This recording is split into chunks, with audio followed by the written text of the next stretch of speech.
如果你係一個退休人士，你會唔會選擇呢度退休呢？嗱，睇我哋身後嘅呢個產品先。而家在售嘅呢就係呢幾棟啦。咁佢有細面積，亦都有大面積，任君選擇啊！最緊要佢呢度嘅環境真係非常之好啊！我哋可以睇到有個咁大嘅生態湖啦，同埋山景啊。最緊要係乜嘢啊？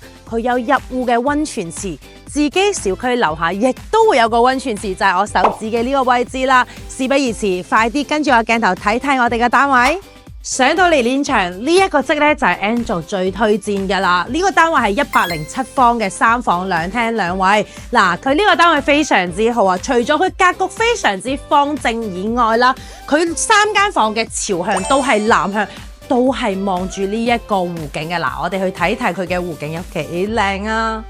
呢一個 view 講真係有錢都買唔到啊！而且佢呢一度呢係自帶一個溫泉入戶㗎，仲要係現樓即買即收樓㗎啦，全屋嘅家私家電呢都會配齊俾大家㗎。咁佢而家呢有好幾個面積啦，有47方嘅開放式單位，就等於係1房1廳嘅單位啦，有一個69方嘅2房2廳1衛。80、84嘅3房2廳1衛，最後到我哋呢個最大嘅107方嘅3房2廳2衛啦。咁你話我哋屋企嘅呢個溫泉池太細啦，喂，我想去浸溫泉喎，嗱，有驚喜啊！我哋小區裏邊就已經自帶一個溫泉景區㗎，正就係我哋屋企樓下，你行過去1分鐘都唔使啊，就已經可以浸溫泉㗎啦。咁最低嘅門檻7萬蚊就已經可以上車㗎啦，最低嘅月供千零蚊就可以攞低啦。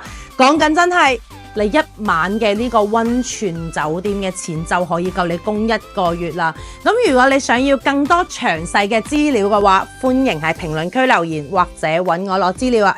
仲未講佢呢個距離啊，距離我哋港珠澳大橋人工島都只需要1小時嘅車程嘅啫。有興趣嘅快啲揾我啦！